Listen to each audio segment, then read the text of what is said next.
Hi, Group 1 aspirants. This is your Raman Raju sir. You are all welcome to Raman Raju online classes. ఈరోజు మనం చెప్పుకోబోయే ఈ class దేనికి సంబంధించిందంటే నవంబర్లో group 1 mains రాయబోయే ఆంధ్రప్రదేశ్కు సంబంధించిన అభ్యర్థులు తెలుసుకోవాల్సిన ఒక ముఖ్యమైన టాపిక్ గురించి ఈరోజు మనం డిస్కస్ చేయబోతున్నాం. ఆ టాపిక్ పేరంటే క్వశ్చన్ డైరెక్టివ్స్ ఆర్ కీవర్డ్స్. తెలుగులో ప్రశ్న ఆదేశాలు మరియు కీలక పదాలు. డిస్క్రిప్టివ్ టైప్ ఎగ్జామ్స్లో గ్రూప్ 1 మెయిన్స్ కానీ, టీఎస్పిఎస్సి మెయిన్స్ కానీ, లేదా సివిల్ సర్వీస్ మెయిన్స్లో కానీ ప్రశ్న చివరిలో కానీ లేదా మొదట్లో కానీ ఈ కీవర్డ్స్ రావడం జరుగుతుంది. ఈ కీవర్డ్స్ వచ్చినప్పుడు ఇచ్చిన ప్రశ్నకు అర్థం ఏంటి, ఏ సమాధానం రాయాలి అనే దానిపై చాలామంది అభ్యర్థులకు అనేక సందేహాలు ఉన్నాయి. అంతేకాకుండా వీటిని గురించి పూర్తిగా అవగాహన లేకపోవటం వలన సబ్జెక్ట్ మీద ఎంత డెప్త్ ఉన్నా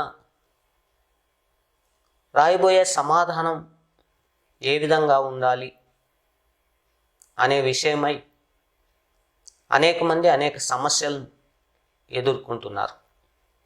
సో దీనికి సంబంధించి మీకు క్లారిఫికేషన్ ఇవ్వడానికి నేను ఈ వీడియోని చేయడం జరుగుతుంది.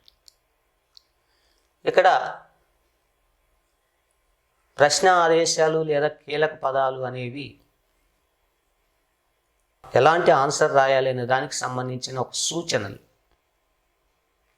అంటే ఈ క్వశ్చన్ డైరెక్టివ్స్ అనేవి పర్టికులర్ కైండ్ ఆఫ్ ఆన్సర్ను డిమాండ్ చేస్తాయి. Demands A particular kind of answer. So ఆ సమాధానం ఎలా ఉండాలి అనేది నీకు నిర్దేశిస్తాయి. దానికి అనుగుణంగా నువ్వు సమాధానం రాసినప్పుడే నీకు అనుకున్న మార్కులు రావడం జరుగుతుంది. లేకపోతే ఇచ్చిన ప్రశ్న ఏ టాపిక్ గురించి ఇచ్చాడో ఆ టాపిక్ గురించి నీకు తెలిసిన విషయాన్ని నువ్వు రాసి వస్తే ఇక్కడ మార్క్స్ అవార్డ్ చేయబడవు. Always you should be present the answer as per the demand of question directive. ప్రశ్నలో ఇచ్చిన ఆ క్వశ్చన్ డైరెక్టివ్ను అనుసరించి నువ్వు ఆన్సర్ను ప్రజెంట్ చేయవలసి ఉంటుంది. సో ఈ నేపథ్యంలో గత ఏపీపీఎస్సి, టీఎస్పిఎస్సి మరియు సివిల్ సర్వీస్ ఎగ్జామ్స్లో జాగ్రఫీకి సంబంధించినటువంటి కొన్ని క్వశ్చన్స్ని ఇక్కడ తీసుకొని వాటికి ఎలాంటి సమాధానాలు రాయాలి అనే విషయాన్ని మీకు ఈ వీడియో ద్వారా చెప్పదలుచుకున్నాను. దానికన్నా ముందు ఇక్కడ అభ్యర్థులకు మెయిన్స్ ఆన్సర్ రాసే విధానాన్ని గురించి కొన్ని సూచనలు ఇవ్వదలుచుకున్నాను. అవి ఏంటివంటే, నెంబర్ 1, సమాధానాలను సాధన చేసేటప్పుడు మీరు చేయవలసిన మొట్టమొదటి అంశం క్వశ్చన్లో ఇచ్చినటువంటి ఆ కీవర్డ్ అర్థం ఏంటి.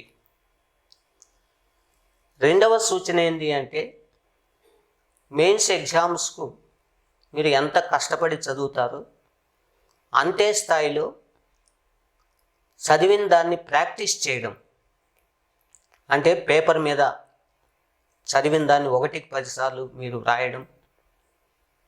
ఎలాంటి క్వశ్చన్ డైరెక్టివ్ ఇచ్చినప్పుడు దానికి ఆన్సర్ను ఎలా మౌల్డ్ చేసుకొని దానికి అనుగుణంగా ఆన్సర్ను రాయాలి అనే దానికి సంబంధించి విగరస్ ప్రాక్టీస్ అనేది మీకు ఇక్కడ అత్యంత అవసరం.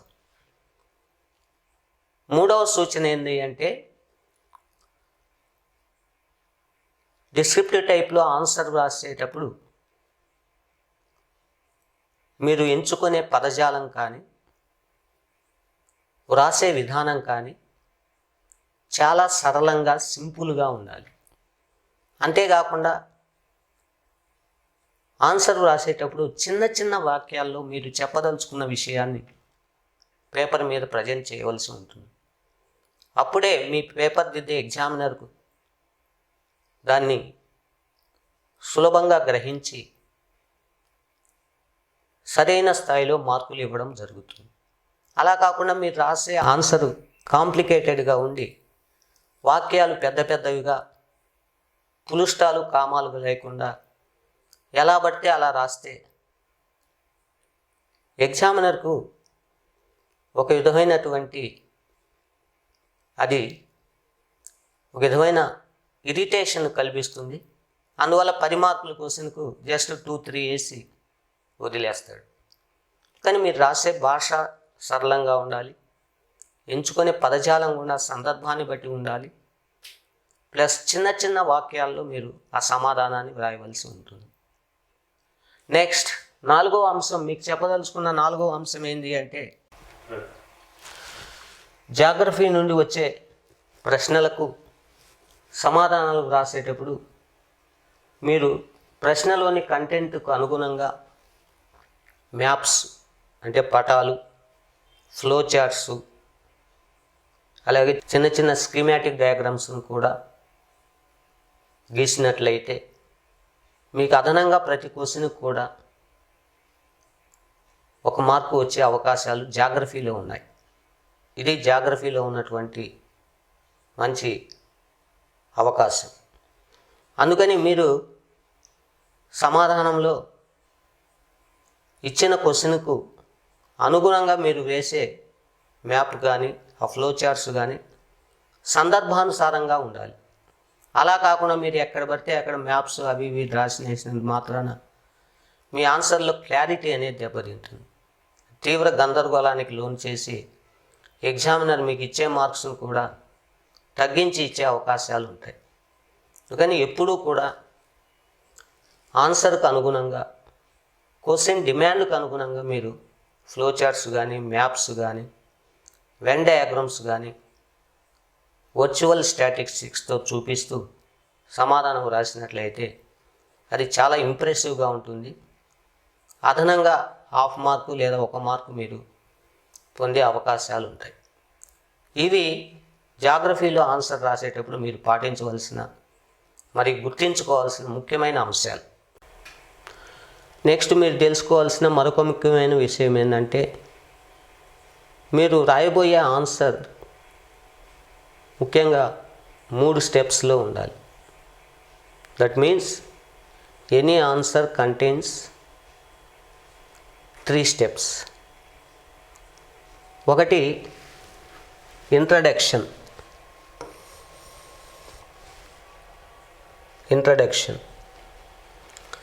పరిచయం. జనరల్గా పరిచయం అనే ఆస్పెక్ట్లో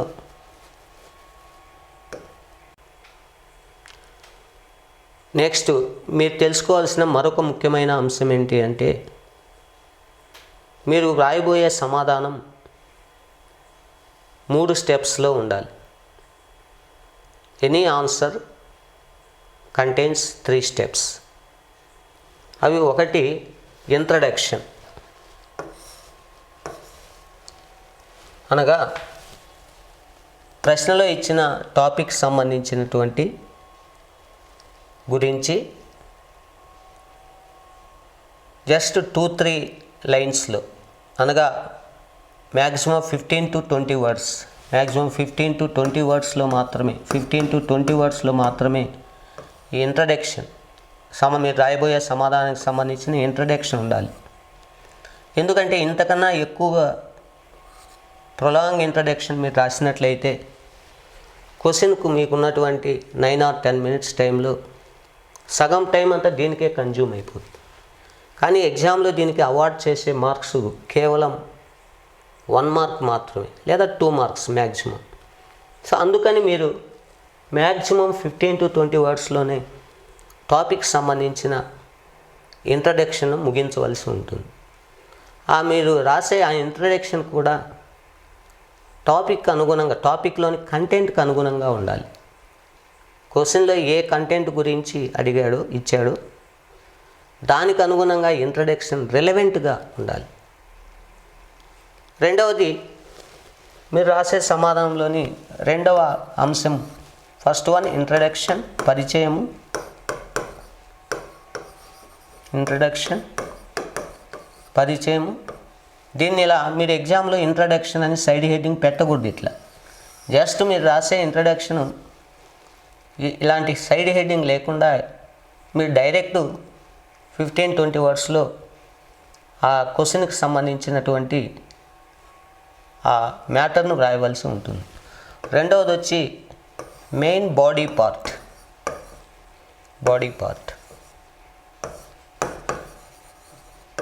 మెయిన్ బాడీ పార్ట్ అంటే క్వశ్చన్కి సమాధానానికి సంబంధించిన ప్రధానమైన అంశం గురించి రాయాలి.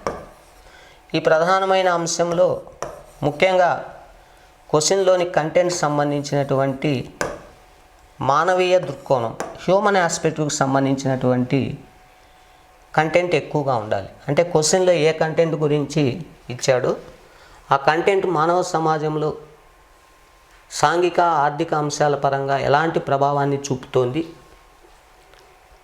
ఆ మానవ సమాజాలపై సగటు మానవ జీవన విధానంపై ఎలాంటి ప్రభావం చూపుతోంది అనే దాన్ని గురించి ఎక్కువగా మీ ఆన్సర్లో రాయవలసి ఉంటుంది. ఇంకా కంటెంట్కి సంబంధించిన టాపిక్, టెక్నికల్ నాలెడ్జ్కి సంబంధించి మీరు కంపారిటివ్లీ కొద్దిగా తక్కువ రాసి ఎక్కువ హ్యూమన్ అప్లికేషన్ ఉండేటట్లు ఈ మెయిన్ బాడీలో మీరు ప్రయత్నించాలి. దీనికి మీరు ఆల్మోస్ట్ మోర్ దాన్ 100 వర్డ్స్ని యూజ్ చేసుకోవచ్చు. 100 వర్డ్స్లో దీనికి మీరు సమాధానం రాయవచ్చు. నెక్స్ట్ ఇంకా థర్డ్ పార్ట్ వచ్చి ఆన్సర్లో థర్డ్ పార్ట్ కన్క్లూజన్ అంటే ముగింపుకు సంబంధించి కూడా మీరు జస్ట్ 15-20 వర్డ్స్లోనే సమాధానం రాయవలసి ఉంటుంది. ఆ ముగింపు కూడా ఎలా ఉండాలంటే ఆప్టిమిస్టిక్గా ఉండాలి, ఆశావాద దృక్పథంతో ఉండాలి. అంటే క్వశ్చన్లో అడిగిన కంటెంట్కు సంబంధించినటువంటి నెగటివ్ ఆస్పెక్ట్ను మీరు తీసుకోకూడదు. సాధ్యమైనంత వరకు ఆప్టిమిస్టిక్ వేలో ఆశావాద దృక్పథంతో ప్రభుత్వ పరంగా కానీ లేదా సమాజం పరంగా కానీ ఇలాంటి చర్యలు తీసుకున్నప్పుడు సమస్యలను తొలగించవచ్చు,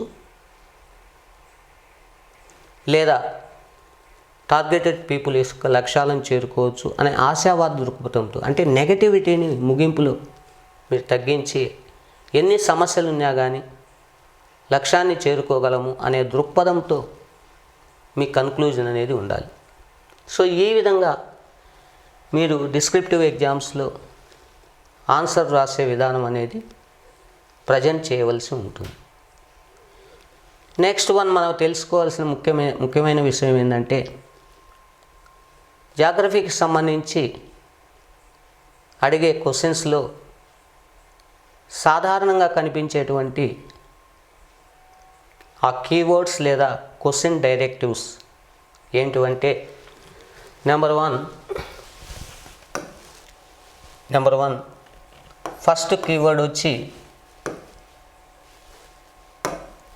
కీవర్డ్ వాట్, అంటే తెలుగులో ఏమిటి. అంటే క్వశ్చన్లో ఈ వాట్ అనే పదం ఇచ్చినప్పుడు దానికి ఎలాంటి సమాధానం మీరు రాయాలి అనేది తెలుసుకుందాం. జస్ట్ ఈ వాట్ అనే పదం క్వశ్చన్లో ఇచ్చినప్పుడు క్వశ్చన్లోని కంటెంట్కు సంబంధించిన ముఖ్యమైన అంశాలను మాత్రమే ఇక్కడ మీరు రాయాలి. ఎలాంటి ఎక్స్ప్లెనేషన్ కానీ వాటికి సంబంధించి లేదా ఎలాంటి క్లారిఫికేషన్ కానీ మనం ఇక్కడ రాయకూడదు. జస్ట్ ఆ కంటెంట్కు సంబంధించిన ముఖ్యమైన అంశాలు ఏంటివి అనేది జస్ట్ లిస్ట్ డౌన్ చేయాలి. సపోజ్ దీనికి సంబంధించి ఒక క్వశ్చన్, ఒక ఎగ్జాంపుల్ మనం చూద్దాం. సపోజ్ ఎగ్జామ్లో what is meant by Brundtland Commission, what is meant by Brundtland Commission. బ్రంట్ల్యాండ్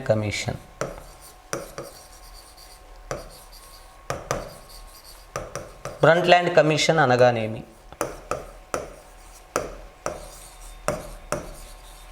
బ్రంట్ల్యాండ్ Commission అనగానేమి?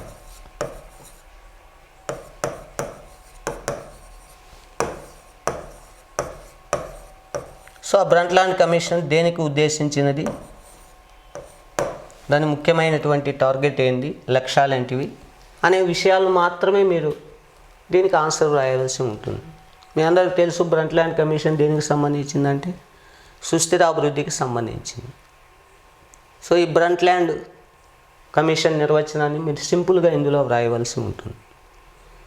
అంతకు మించి మీరు ఎక్స్ట్రా అనేది ఇక్కడ వ్రాయకూడదు. Just he is asked what is meant by Brundtland Commission. Brundtland Commission అనగానేమి, దేనికి ఉద్దేశించబడింది, ఎప్పుడు దీన్ని ఇంట్రడ్యూస్ చేశారు, సస్టైనబుల్ డెవలప్మెంట్లో ముఖ్యమైన కీలక అంశాలు ఏంటివి, just list down the main important aspects in that commission. So ఇది మాత్రమే మీరు రాయాల్సి ఉంటుంది. నెక్స్ట్ దీని తర్వాత మీరు తెలుసుకోవాల్సినటువంటి రెండవ డైరెక్టివ్ వర్డ్ ఏంటంటే వై. వై అంటే ఎలా. అంటే ఇక్కడ క్వశ్చన్కి సంబంధించినటువంటి రీజన్స్ను మీరు రాయవలసి ఉంటుంది. రీజన్స్, కారణాలు ఏంటివి అనేది ముఖ్యంగా ఈ వై అనే పదం క్వశ్చన్లో కనిపించింది. Number 1 what.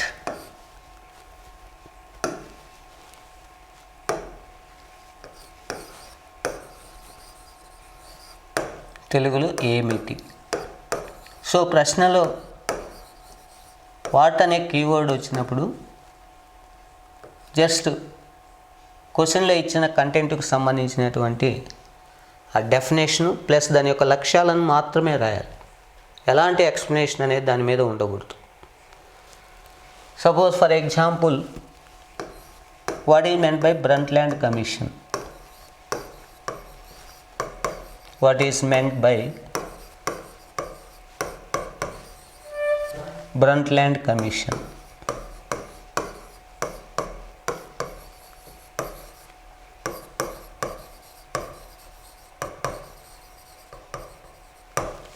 తెలుగులో బ్రంట్ల్యాండ్ కమిషన్ అనగానేమి.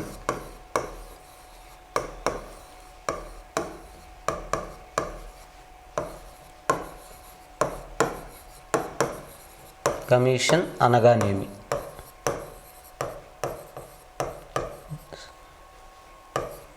సో దీనికి మీరు జస్ట్ బ్రంట్ల్యాండ్ కమిషన్ డెఫినేషన్ అంటే నిర్వచనాన్ని వ్రాసి దాని యొక్క లక్ష్యాలు ఏంటివి, మెయిన్ టార్గెట్స్ ఏంటివి అనే దాన్ని మాత్రమే ఇక్కడ రాయాలి.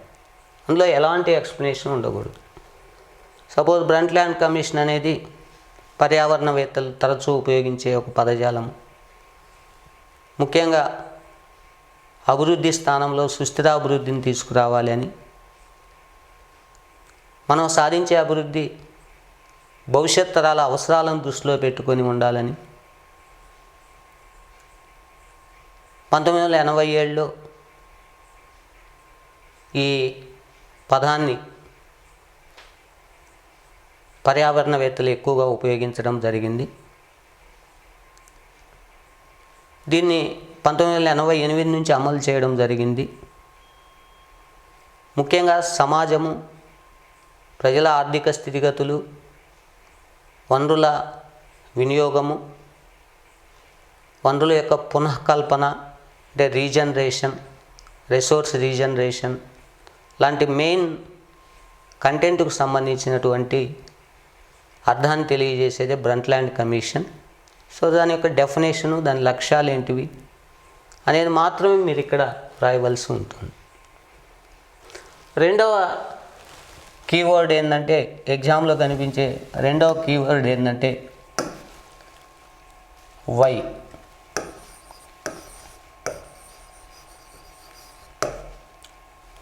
వై అనే పదం అంటే తెలుగులో ఎలా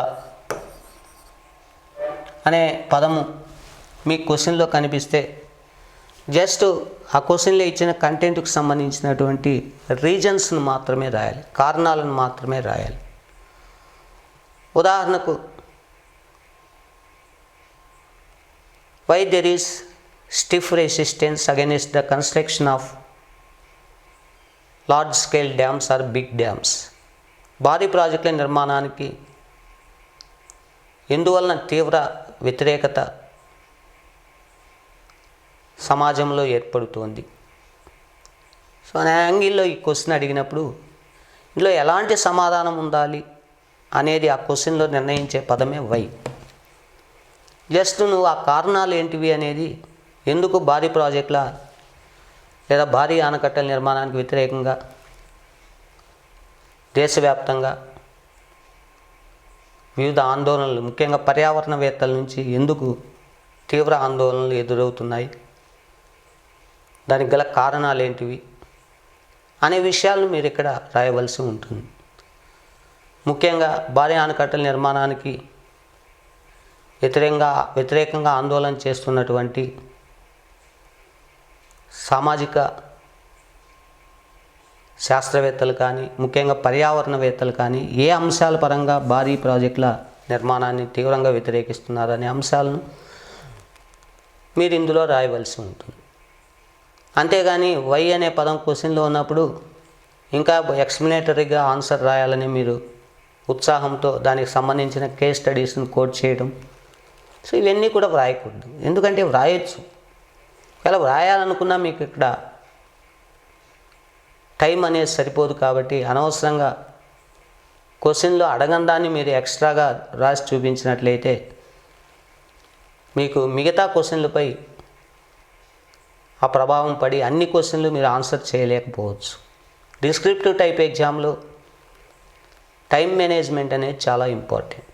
సో దాన్ని అనుసరించి మీరు ప్రిపరేషన్ సమయంలోనే వాటిని చదివిన దాన్ని బాగా ప్రాక్టీస్ చేయడం, వితిన్ టైం లిమిట్లో దాని ఆన్సర్ ఎలా పూర్తి చేయాలనేది ప్రాక్టీస్పై ఆధారపడి ఉంటుంది.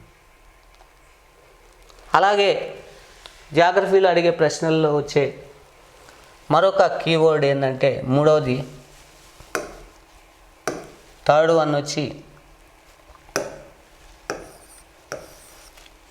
వన్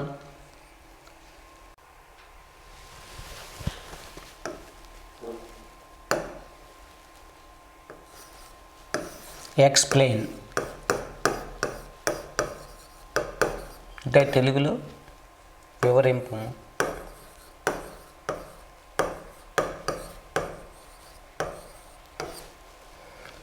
ఇక్కడ ఎక్స్ప్లెయిన్ అంటే అర్థం ఏంటంటే, క్వశ్చన్లో ఇచ్చిన కంటెంట్కు సంబంధించి వివరణ అనేది మీరు ఇవ్వాలి. ఇక్కడ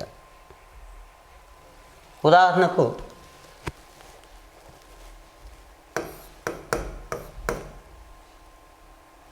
ఎక్స్ప్లెయిన్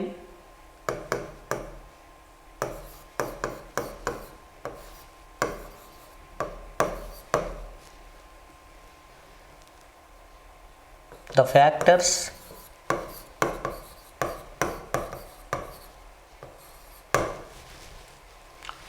affect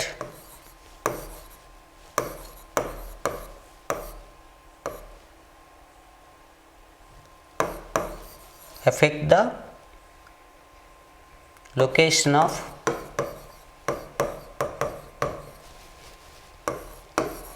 industries.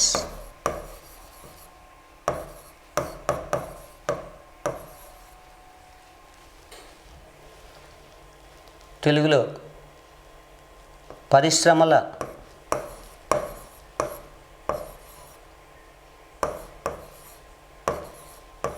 స్థాపన మరియు ఉనికిని ప్రభావితం చేసే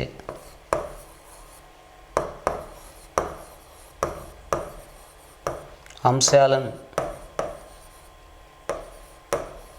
వివరింపు.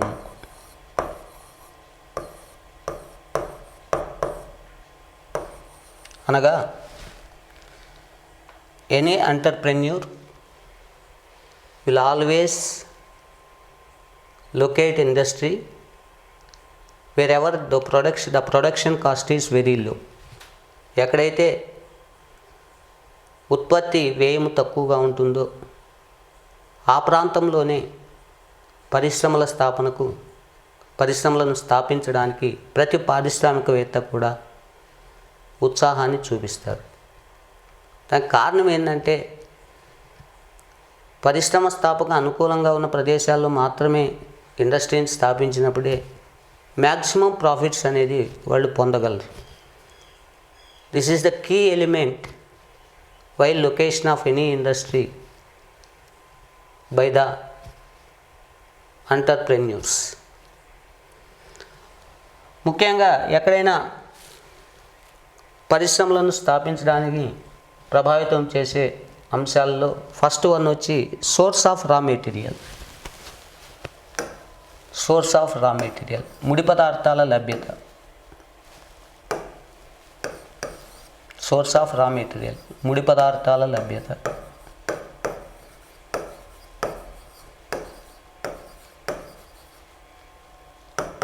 ముఖ్యంగా ఎక్కడైతే పరిశ్రమను స్థాపించదలుచుకున్నామో ఆ ప్రాంతంలో ముడి పదార్థాలు పుష్కలంగా లభ్యంగా ఉన్నప్పుడే ప్రొడక్షన్ కాస్ట్ తక్కువగా ఉంటుంది. మ్యాక్సిమం ప్రాఫిట్స్ అనేవి పరిశ్రమ స్థాపించినటువంటి వ్యక్తులకు, సంస్థలకు చేకూరడం జరుగుతుంది. ఇక్కడ మీరు ముడి పదార్థాల లభ్యత అనే అంశము పరిశ్రమల స్థాపనను ప్రభావితం చేస్తుందని మీరు రాసినప్పుడు ఆ ముడి పదార్థాల లభ్యత విషయంలో ఉన్నటువంటి ముఖ్యమైన అంశాలను ఇక్కడ వివరించాలి. ఒక్కొక్క దాన్ని తీసుకొని, ఒక్కొక్క కారణాన్ని తీసుకొని మీరు ఇక్కడ వివరించాలి. ఎక్స్ప్లెయిన్ అన్నప్పుడు సపోజ్ ముడి పదార్థాలను స్వభావాన్ని బట్టి రెండు రకాలుగా విభజిస్తాం. ఒకటి వచ్చి సార్వజనీన ముడి పదార్థాలు. The raw material is యూబిక్విటస్.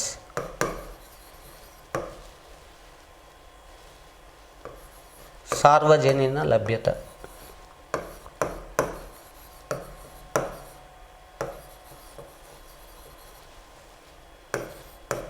రెండవది వచ్చి లోకలైజ్డ్ రా మెటీరియల్.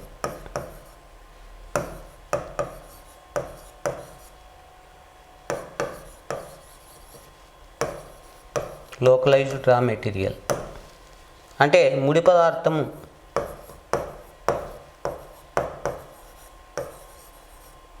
కొన్ని ప్రదేశాల్లోనే లభ్యమవుతుంది,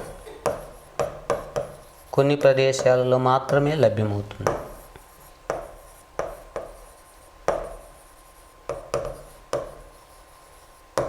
suppose when raw material is ubiquitous అంటే ముడి పదార్థం దేశంలోని అన్ని ప్రాంతాల్లో పుష్కలంగా లభ్యమవుతున్నప్పుడు పరిశ్రమను ఏ ప్రదేశంలో అయినా దేశంలో ఏర్పాటు చేయవచ్చు. ఎందుకంటే అన్ని ప్రాంతాల్లో లభ్యమయ్యేటప్పుడు రా మెటీరియల్ను పరిశ్రమకు ట్రాన్స్పోర్ట్ చేయవలసిన అవసరం లేదు. Anywhere we have to establish the industry. ఎందుకంటే అక్కడ ముడి పదార్థ లభ్యత ఉంది కాబట్టి. దీనివల్ల ఏమవుతుందంటే ట్రాన్స్పోర్టేషన్ కాస్ట్ తగ్గుతుంది. కాబట్టి దేశంలోని అన్ని ప్రదేశాల్లో ముడి పదార్థాలు లభ్యమయ్యే చోట ట్రాన్స్పోర్టేషన్ను తగ్గించినప్పుడే, ట్రాన్స్పోర్టేషన్ కాస్ట్ను తగ్గించుకున్నప్పుడే వ్యాపారవేత్తలకు కానీ పారిశ్రామికవేత్తలకు కానీ ఇండస్ట్రీలో వాళ్ళు తయారు చేసే ప్రోడక్ట్ను వల్ల మ్యాక్సిమం ప్రాఫిట్స్ చేకూర్చబడతాయి. అలా కాకుండా కొన్ని ముడి పదార్థాలు కొన్ని ప్రాంతాల్లోనే లభ్యమవుతాయి. ఉదాహరణకు ఐరన్ అండ్ స్టీల్ ఇండస్ట్రీని ఏర్పాటు చేయాలి అంటే దానికి కావాల్సిన ముఖ్యమైన ముడి పదార్థం ఐరన్ ఓర్. దేశంలో ముఖ్యంగా ఐరన్ ఓర్ అనేది 3 ముఖ్య ప్రాంతాల్లో లభ్యమవుతుంది. ఉదాహరణకు number 1 Chotanagpur region, Bastar region, Karnataka plateau region. ఈ 3 ప్రాంతాల్లో ఐరన్ ఓర్ పుష్కలంగా లభ్యమవుతుంది కాబట్టి ఈ ప్రాంతాల్లో ఐరన్ అండ్ స్టీల్ ఇండస్ట్రీని స్థాపించే అవకాశాలు ఉన్నాయి. తద్వారా మ్యాక్సిమం ప్రాఫిట్స్ను మనం పొందవచ్చు. మిగిలిన చోట్ల స్టీల్ ఇండస్ట్రీని ఏర్పాటు చేయాలంటే ఐరన్ ఓర్ అనేది బల్కీ మెటీరియల్ కాబట్టి దాన్ని అంత దూరం ట్రాన్స్పోర్ట్ చేసి అక్కడ ప్రొడక్షన్ మనం స్టార్ట్ చేస్తే it is the costly thing. అందువల్ల మార్కెట్లో దాని నుంచి తయారయ్యేటువంటి ప్రోడక్ట్ను మార్కెట్లో అమ్మాలంటే ఎక్కువ రేటుకు, అంటే ట్రాన్స్పోర్టేషన్ కాస్ట్ను కూడా మనం ఇంక్లూడ్ చేసి అమ్మాల్సి ఉంటుంది. సో ఈ ట్రాన్స్పోర్టేషన్ కాస్ట్ను తగ్గించడానికి లోకలైజ్డ్ అవైలబుల్ మెటీరియల్, రా మెటీరియల్కి సంబంధించి అది ఎక్కడైతే లభ్యమవుతుందో ఆ ప్రాంతాల్లోనే మాత్రమే ఏర్పాటు చేస్తాం. ముఖ్యంగా ఇలాంటి క్వశ్చన్స్కి మీరు ఆన్సర్ రాసేటప్పుడు ఇక్కడ రా మెటీరియల్ అనేవి, కొన్ని రా మెటీరియల్లు బరువును కోల్పోవడం జరుగుతుంది. మరికొన్ని రా మెటీరియల్స్ బరువును పొందడం జరుగుతుంది. అంటే ఒక రా మెటీరియల్ నేచురల్గా హెవీ వెయిట్ ఉంటుంది. దాన్ని ప్రాసెస్ చేసిన తర్వాత అందులోని ఇంప్యూరిటీస్ని తొలగించినప్పుడు దాని నుంచి వచ్చే ఫైనల్ ప్రోడక్ట్ తక్కువ బరువును కలిగి ఉంటుంది. అందువల్ల ఇలాంటి బరువును కోల్పోయే పరిశ్రమలను రా మెటీరియల్ ఎక్కడైతే అందుబాటులో ఉందో ఆ ప్రాంతాల్లో మాత్రమే ఏర్పాటు చేయాలి. ఎందుకంటే రా మెటీరియల్ బరువైంది కాబట్టి అట్లాంటి బల్కీ రా మెటీరియల్ని ట్రాన్స్పోర్ట్ చేయాలి అంటే ట్రాన్స్పోర్టేషన్ కాస్ట్ అదనంగా పడుతుంది. వీటిని వెయిట్ లూజింగ్ ఇండస్ట్రీస్ అంటాం.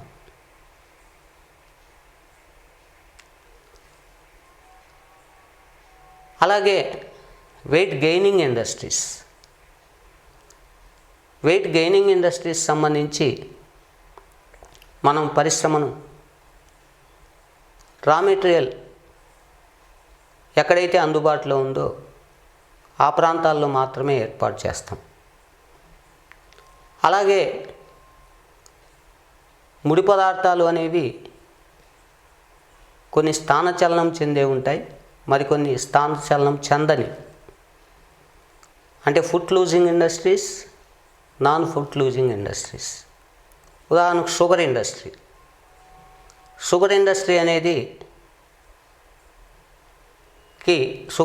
అనేది షుగర్ కేన్ మీద ఆధారపడి ఉంటుంది. అంటే షుగర్ తయారీ ప్రాసెస్లో ముఖ్యంగా ఉపయోగించే రా మెటీరియల్ షుగర్ కేన్ అనేది స్థాన చలనం చెందంది.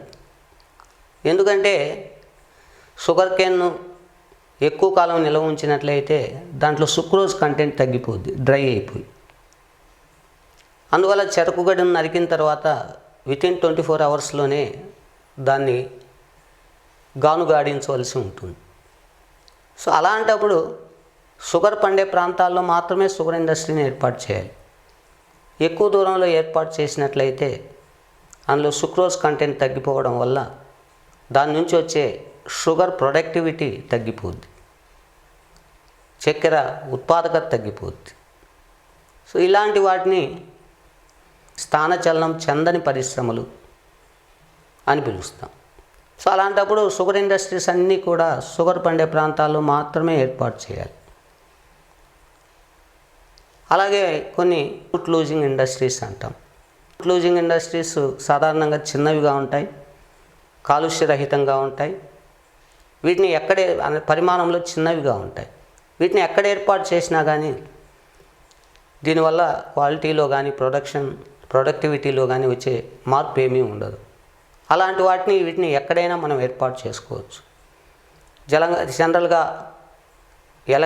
ఎలక్ట్రానిక్ ఇండస్ట్రీస్ అన్నీ కూడా ఫుడ్ లూజింగ్ ఇండస్ట్రీస్, అంటే స్థాన చలనం చెందని పరిశ్రమల కేటగిరీ కిందికి తెస్తాం. ఇలాంటి పరిశ్రమలను ఎక్కువగా మార్కెట్కు సమీపంలో ఏర్పాటు చేయడం జరుగుతుంది. సో ఆ విధంగా పరిశ్రమల స్థాపనను ప్రభావితం చేసే ఈ కారణాల్లో రా మెటీరియల్ అనేది అత్యంత కీలకమైనటువంటి ఫ్యాక్టర్. అందుకని దాని గురించి ఇవన్నీ కూడా వివరణాత్మకంగా రాయాలి, దానికి సంబంధించిన పూర్తి వివరణ ఇవ్వాలి. అలాగే పరిశ్రమల స్థాపనను ప్రభావితం చేసే రెండవ అంశం మార్కెట్ అందుబాటులో ఉండడం. ఎక్కడైతే మార్కెట్ డిమాండ్ ఉంటుందో ఆ ప్రాంతాల్లో పరిశ్రమను స్థాపించాలి. మార్కెట్ డిమాండ్ ఉన్న చోట ఎక్కువ ప్రోడక్ట్ అనేది సేల్ కావడం జరుగుతుంది. తద్వారా పరిశ్రమ స్థాపించినటువంటి పారిశ్రామికవేత్తలకు లాభదాయకంగా ఉంటుంది. ఉదాహరణకు ఎగ్జాంపుల్గా దీనికి ఏమి చెప్పాలి, ఏ ఇండస్ట్రీని చెప్పాలంటే కాటన్ టెక్స్టైల్ ఇండస్ట్రీని చెప్పచ్చు. కాటన్ టెక్స్టైల్ ఇండస్ట్రీ అనేది బరువును పొందే పరిశ్రమ, వెయిట్ గెయినింగ్ ఇండస్ట్రీ. ఎందుకంటే కాటన్ టెక్స్టైల్ తయారు చేయాలంటే ఫస్ట్ కాటన్ నుంచి యార్ను తయారు చేయాలి. కాటన్ నుంచి యార్ను తయారు చేయాలి అంటే కాటన్ ట్రాన్స్పోర్టేషను చేయాలి. ఎక్కడైతే పరిశ్రమ స్థాపిస్తామో దానికి కాటన్ ట్రాన్స్పోర్టేషన్, రా మెటీరియల్ కాబట్టి కాటన్ ట్రాన్స్పోర్ట్ చేయాలి. ట్రాన్స్పోర్ట్ చేసిన తర్వాత దాన్ని ప్రాసెసింగ్కి లోన్ చేసినప్పుడు దాంట్లో డైయింగ్స్ అని ఇతర కెమికల్స్ని యాడ్ చేస్తాం. దీనివల్ల ఫైనల్గా కాటన్ టెక్స్టైల్ దాని నుంచి వచ్చేటువంటి ప్రోడక్ట్ వెయిట్ పెరుగుతుంది. అందుకని వీటిని వెయిట్ గెయినింగ్ ఇండస్ట్రీస్ అంటాం.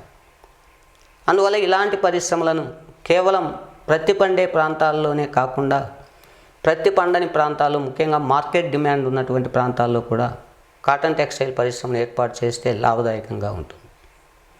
సో ఈ విధంగా మీరు రాసే ఆన్సర్లో దానికి సంబంధించినటువంటి జాగ్రాఫికల్ టెర్మినాలజీని, మీరు టెక్నికల్ టెర్మినాలజీని యూజ్ చేసినట్లయితే ఆన్సర్ అనేది చాలా బ్రీఫ్గా మీరు రాయొచ్చు. వితిన్ టైం ఫ్రేమ్లో కూడా మీరు దీనికి ఆన్సర్ రాసి మంచి మార్కులు తెచ్చుకునే అవకాశం ఉంది. రెండవది, పరిశ్రమల స్థాపనను ప్రభావితం చేసే రెండవ అంశం మార్కెట్ లభ్యత. మూడవ అంశం వచ్చి శ్రామికుల వేతనాలు. శ్రామికుల వేతనాలు ఎక్కువగా ఉన్న చోట ఎంటర్ప్రెన్యూర్స్ పరిశ్రమ స్థాపించడానికి అంత సుముఖత వ్యక్తం చేయరు. ఎందుకంటే లేబర్ వేజెస్ ఎక్కువగా ఉన్నట్లయితే ప్రొడక్షన్ కాస్ట్ పెరుగుతుంది కాబట్టి ఇది మ్యాక్సిమం ప్రాఫిట్స్ను వాళ్ళకి అందజేయదు. కాబట్టి శ్రామికుల యొక్క వేతనాలను కూడా దృష్టిలో పెట్టుకొని పరిశ్రమల స్థాపన జరుగుతుంది. Next 4th one, discuss.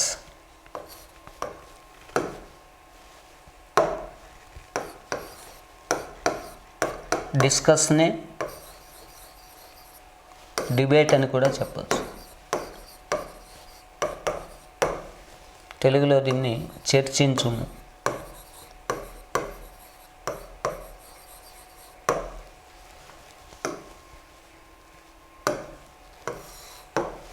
So ఇక్కడ చర్చించుము అంటే ఏంటంటే దీనికి సంబంధించి ఆన్సర్ మీరు ఏ విధంగా ప్రజెంట్ చేయాలి అంటే ఇక్కడ ఎగ్జామినర్ను మీరు దృష్టిలో పెట్టుకొని అతనితో డిబేట్ చేసే విధంగా మన ఆన్సర్ ఉండాలి. దీనికి ఒక ఉదాహరణ మనం చూసినట్లయితే, discuss the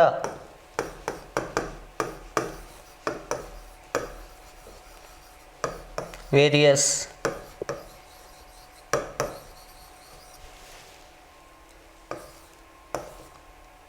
socio economic issues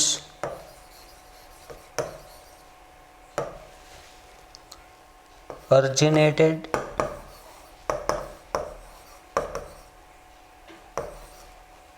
or arised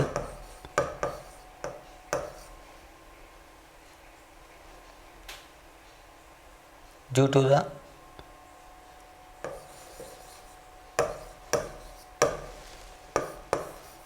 speedy process of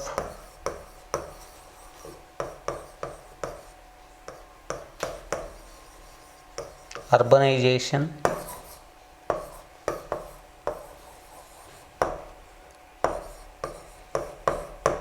in India.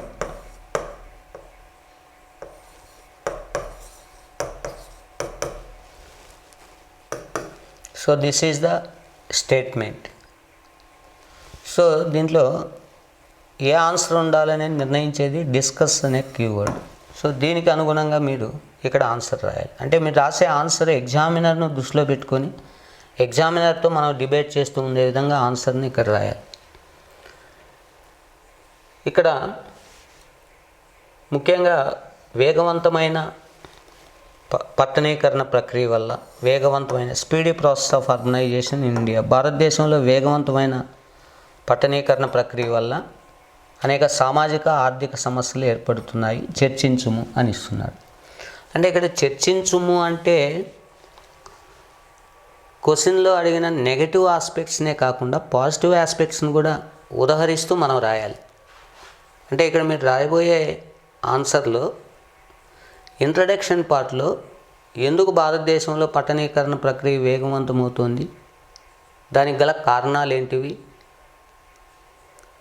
తద్వారా దేశంలో ఏర్పడే సామాజిక ఆర్థిక సమస్యలు ఎలా ఉన్నాయి అనే కంటెంట్ను దృష్టిలో పెట్టుకొని మీ ఆన్సర్ అనేది ఉండాలి. ఫస్ట్ ఇంట్రడక్షన్లో ఎందుకు పట్టణీకరణ వేగవంతమవుతుంది, పీపుల్ యాస్పిరేషన్స్ ఏవి, దాని వెనకాల ఉన్న పీపుల్ యాస్పిరేషన్స్ ఏంటివి అనేది రాయాలి. తర్వాత మెయిన్ బాడీ పార్ట్లో దానివల్ల ఏర్పడే సమస్యలు, నెక్స్ట్ కన్క్లూజన్ అనేది రాయాలి. ఇక్కడ ముఖ్యంగా భారతదేశంలో పట్టణీకరణ లేదా నగరీకరణ అనేది దేశంలో జరిగే ఆర్థిక కార్యకలాపాల్లో ఒక అంతర్భాగంగా చెప్పవచ్చు. అనగా విద్య, ఉపాధి, వైద్యము, విలాసవంతమైనటువంటి జీవనం కొరకు గ్రామీణ ప్రాంతాల నుంచి పట్టణ ప్రాంతాలకు ప్రజల గమనశీలత లేదా చలనశీలత అనేది వేగవంతంగా జరుగుతుంది. దీనివలన పట్టణాలు విస్తరణ అనేది క్రమక్రమంగా వ్యాపిస్తుంది. ముఖ్యంగా ఈ పట్టణీకరణ గల ఈ కారణాలను మనం 2 రకాలుగా విభజించవచ్చు. ఒకటి పుష్ ఫ్యాక్టర్స్ అని, 2 పుల్ ఫ్యాక్టర్స్ అని. ఇక్కడ పుష్ ఫ్యాక్టర్స్నే తెలుగులో తోసే కారణాలు. అంటే గ్రామీణ ప్రాంతాల నుంచి ప్రజలను పట్టణాల వైపు ప్రెజరైజ్ చేస్తున్నాయి. అంటే ముఖ్యంగా ఆ పుష్ ఫ్యాక్టర్స్గా వేటిని చెప్పవచ్చు అంటే గ్రామీణ ప్రాంతాల్లో పేదరికము, ఉపాధి అవకాశాలు లేకపోవడం, ప్లస్ మెరుగైన వైద్య సదుపాయాలు లేకపోవడం, అలాగే తరచూ ఏర్పడే విపత్తులు, సామాజిక ఘర్షణలు, ఉన్నత వర్గాలు పేద వర్గాలపై చేసే దాడులు కావచ్చు. సో ఇలాంటివన్నీ కూడా వాళ్ళను ఉపాధి జీవనాన్ని వెతుక్కుంటూ పట్టణాల వైపు ప్రోత్సహిస్తాయి. వీటిని పుష్ ఫ్యాక్టర్స్ అంటాం. అలాగే పుల్ ఫ్యాక్టర్స్ అంటే ఏంటివంటే గ్రామీణ ప్రాంతాల నుంచి పట్టణాల వైపు ఆకర్షిస్తాయి. వాటిలో ముఖ్యంగా చెప్పుకోవాల్సింది ఏంటంటే మెరుగైన విద్య, ఉపాధి అవకాశాలు, బెటర్ వర్కింగ్ కండిషన్స్, అలాగే అధిక వేతనాలతో కూడిన జీతభత్యాలు, విలాసవంతమైనటువంటి జీవనము. సో వీటంటిని ఆకర్షించే కారకాలు అంటాం. అంటే పట్టణాలు గ్రామీణ ప్రాంతాల నుంచి వ్యక్తులను ఆకర్షిస్తాయి. సో ఈ 2 రకాల కారణాల వల్ల దేశంలో నగరీకరణ లేదా పట్టణీకరణ వేగవంతమవుతుంది. అంతేకాకుండా సమకాలీన ఆధునిక భారత సమాజంలో పట్టణీకరణ అనేది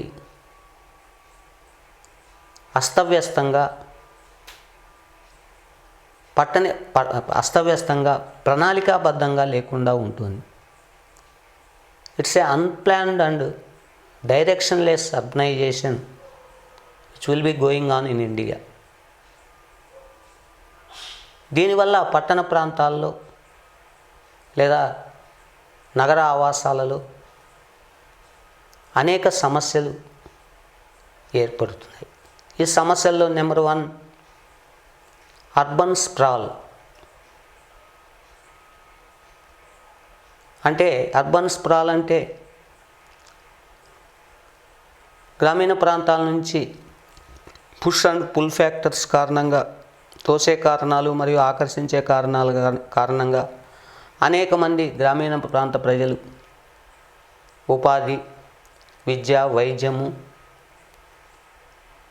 విలాసవంతమైన జీవనాన్ని వెతుక్కుంటూ పట్టణ ప్రాంతాలకు రావడం వలన పట్టణ అంచు ప్రాంతాలలో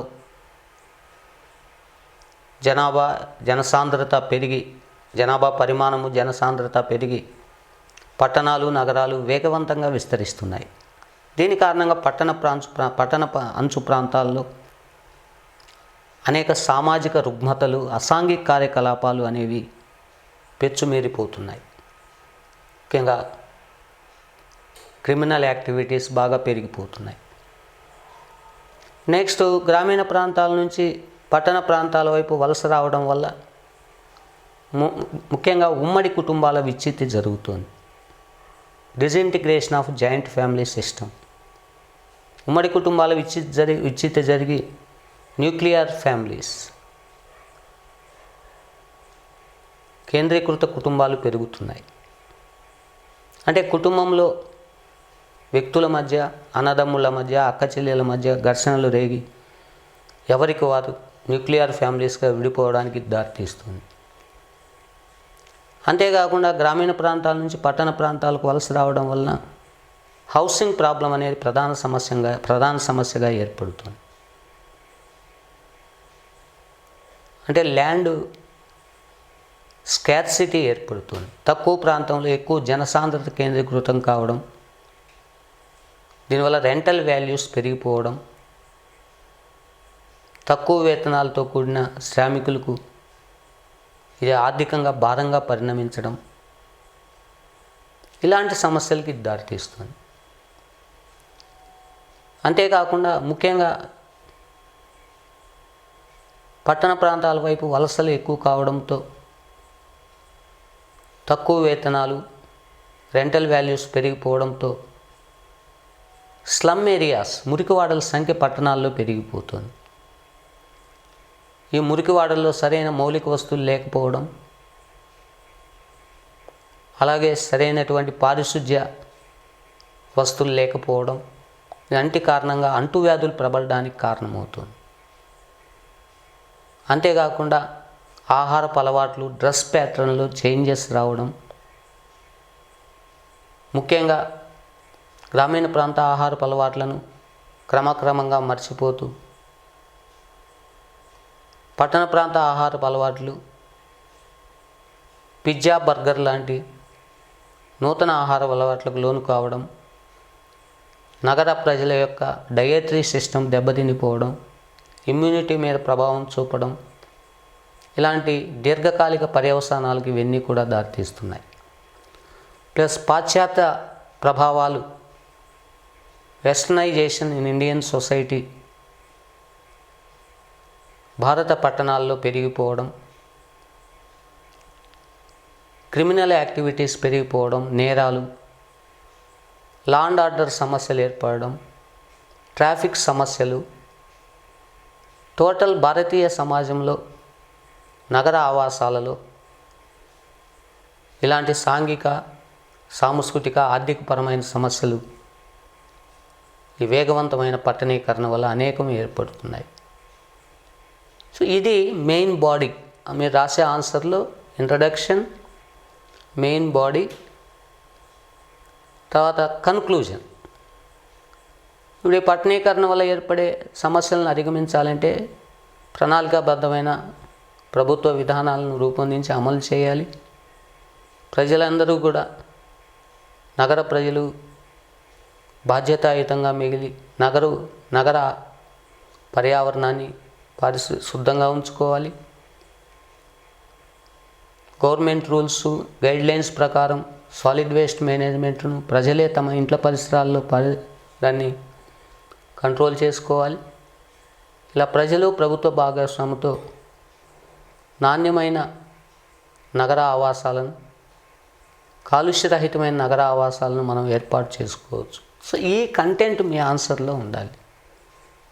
సో ఇక్కడ అడిగిన క్వశ్చన్కు ఇది మీరు రాయవలసిన ఆన్సర్. బ్యాలెన్స్డ్ వేలో introduction, body part, and conclusion part.